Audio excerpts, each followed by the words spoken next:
Hello guys, this is the first video of the series SQL, and in the further videos you'll get to know more about what is structured query language. So without any delay, let's get started. Firstly, SQL. SQL stands for Structured Query Language.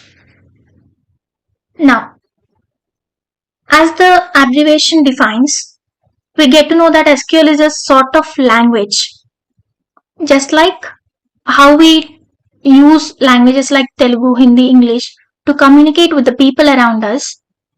We just get to know that it is a sort of language. But what is it used for?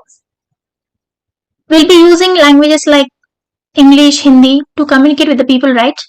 Just like that, SQL is a language that is used to communicate with the data. It is used to communicate with the data in the database. Now, this is a informal. We can say that this is a simple and informal meaning or definition of SQL. What is SQL? If we go towards the formal meaning of SQL, SQL is a non-procedural language which was introduced by the IBM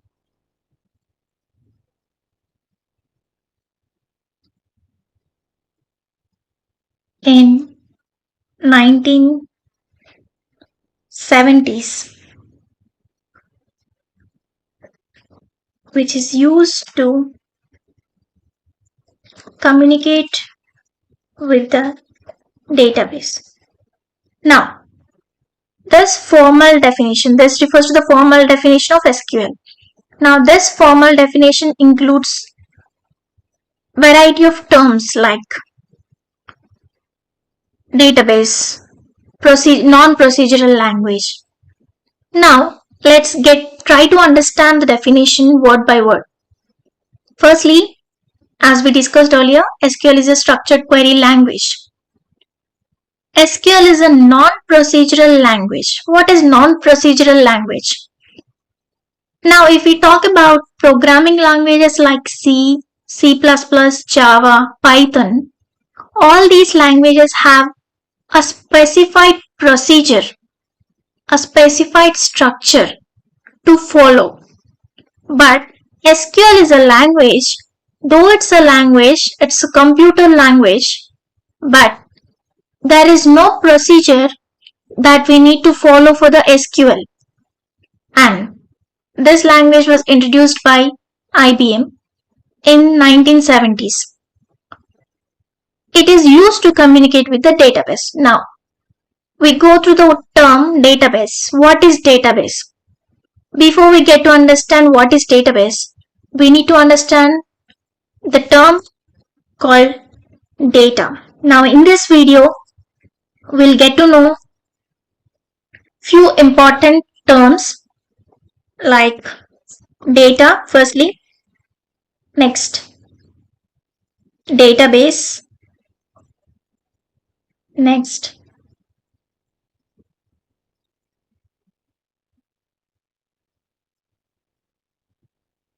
database management system,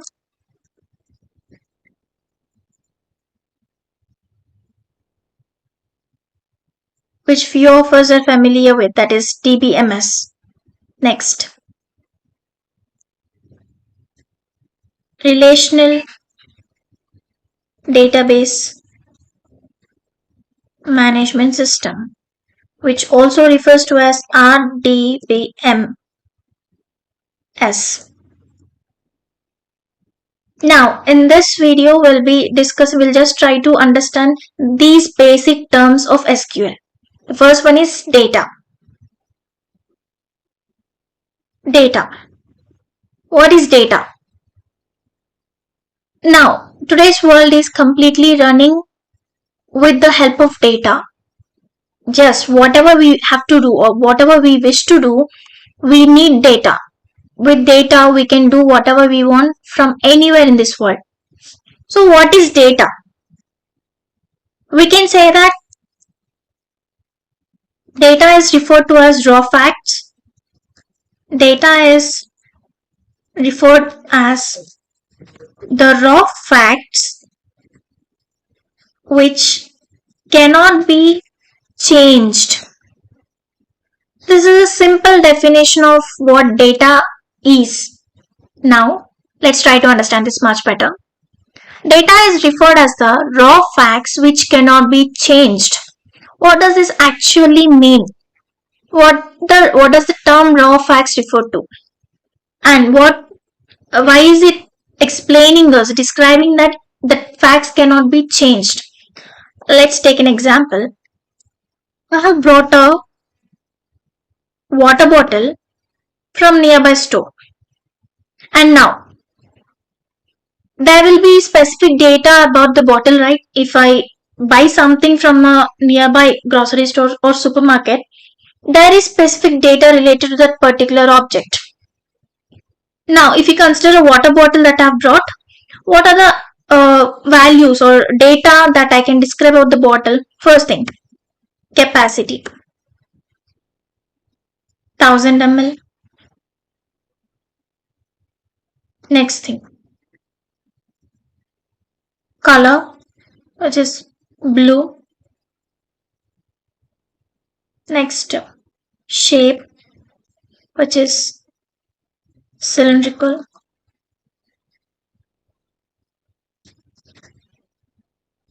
Price, which is 100 rupees. For example, these are the entities, we can say, or attributes, or we can say data about the bottle that I have brought. Now, can I change all these attributes, all these values of the bottle, or can I change the data of the bottle once I brought it? No, it's not possible. Can I change its capacity to 500 ml by cutting the bottle? No, it's not possible. Can I change its color? No. Can I change its shape? No. Can I change its price? No.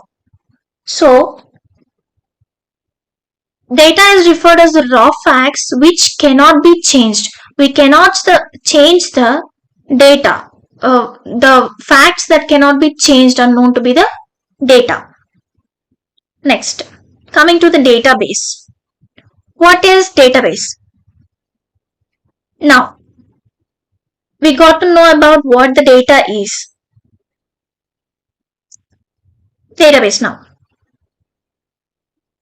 It is a place that is used to store the data. Simply, cupboard. Cupboard is a place where we store our things like clothes, etc. Or bag. Bag is a place where we store our books. In the same way, database is referred to as a place where we store the data. Simply, we can say that database is a place that is used to store the data. And there are certain operations that are performed in the database or that are performed by the database. Operations performed by database. What are those operations? Those are referred to as CRUD operations. What does this CRUD operation refers? C stands for create. R stands for read. U stands for update. D stand for delete. Now, what are the operations that one can perform in the database by the database? That is C for create, R for read, U for update, D for delete. So, we can create the data in the database, we can read the data in the database, we can update the data in the database, and we can delete the data in the database. We will get to know about how all these are performed in further videos. But for now, this is enough as the introductory part. Next, coming to the database management system. Now, as the name refers, it's referred to as a system or a software. DBMS is a system or software that is used to maintain or manage the data in the database. Now, as discussed earlier, data is the facts or data is the raw facts that cannot be changed. Now, database is the place where we store the data and there are certain operations that are performed by the database. DBMS. It is a software that is used to maintain or manage the data in the database. Now, there is certain amount of data that is present in a database. There is the necessary to manage or maintain the data that is stored in the database, right? So, DBMS is such software that is used to store and manage the data in the database. Next. If we go deeper into what is DBMS, it is a software to maintain the data in the database. Next, how is the data stored in the database management system? In DBMS, the data is stored in file format. File format, nothing but we'll be having different sizes of files, just like how we'll be having folders or files in our mobile storage memory card. In the same way, in database management system, the data is stored in file format. Now, query language is used to communicate with the database. So, till now it's fine. Data is stored in the database and database management system is used to manage the database or maintain the database. Now, we need a specific language in order to communicate with the data that is stored in the database, right? And that language is query language. Not structured query language, it's just query language. Why not structured query language? We'll get to know further. Next.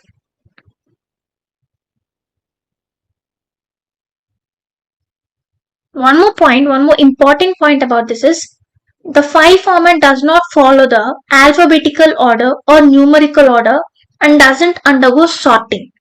This is the disadvantage of DBMS. That is, this can be referred as disadvantage or drawback. That is,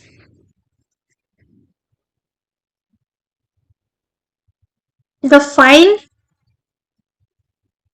doesn't follow data sorting order.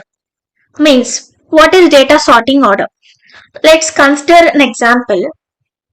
If you went to a library and if you are searching for a book, if you are searching for a commerce book, for example, and suppose that all the books are not arranged as per the subject or as per the category, just they are randomly arranged, and if you want a specific book, you need to search all the books in the library, right? Which is actually very tough. But for example, if they are ordered based on the category or based on the subject, it's very easy for you to pick the book that you want.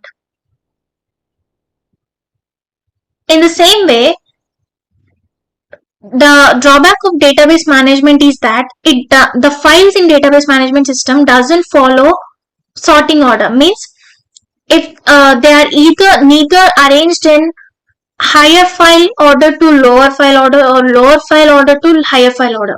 For example, if I have in my mobile, if I have 20 files and those files are arranged as 10 MB file first, and then 2 MB file next, and then 35 MB file next, and next 1 MB file next, and next some 40 MB file.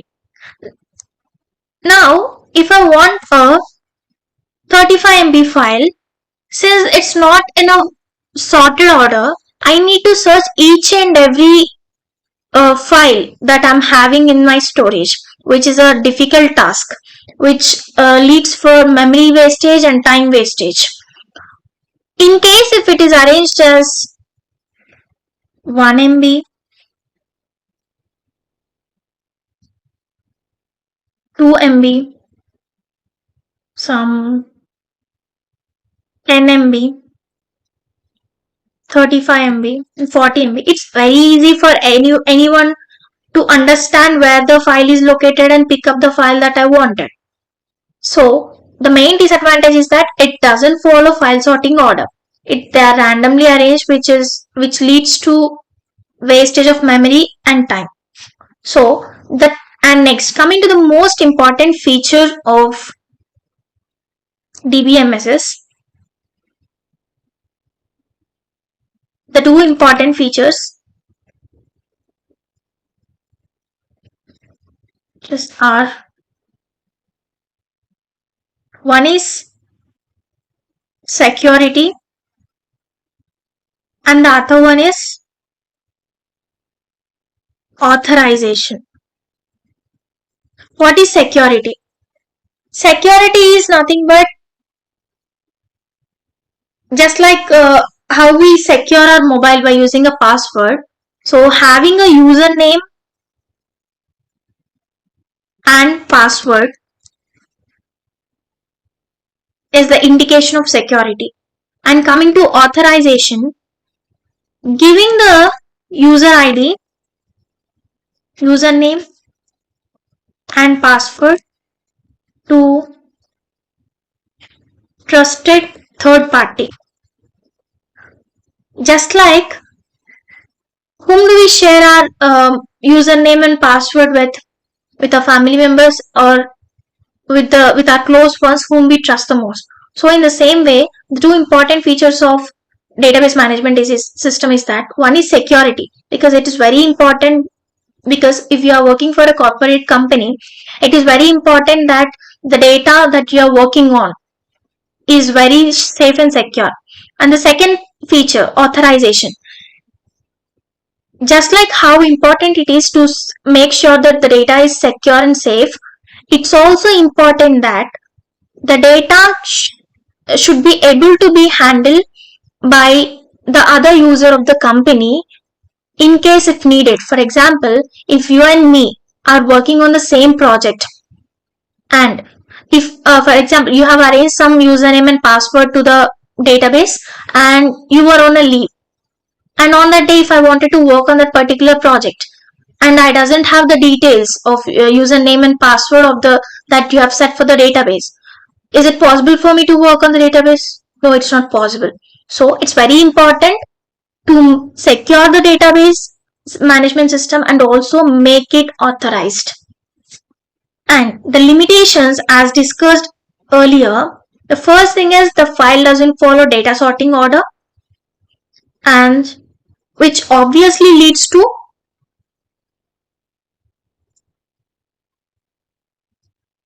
memory wastage and time wastage. Now this is all about database management system.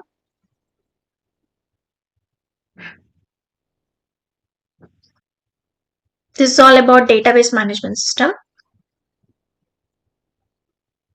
Next, coming to RDBMS.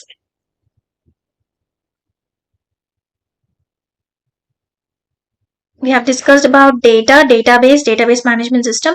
And the final is RDBMS, Relational Database Management System. Now, as discussed earlier, there are few drawbacks of database management system. So in order to overcome those drawbacks, there is a concept called RDBMS which is introduced, that is Relational Database Management System. What does this exactly mean? It is also used to maintain and also manage the data in the database. Even it does the same task as the database do, but there are few advantages of RDBMS when compared to database management system. In this, in DBMS, the data will be in file format, but here the data will be in table format, which we'll be further working on. Data is stored in table format, and the language used here is structured query language, which we'll get to know more about in further videos, is used to communicate with our DBMS. Now, just like DBMS, even there are two important features of this, security and authorization. The same thing here also. The two important features are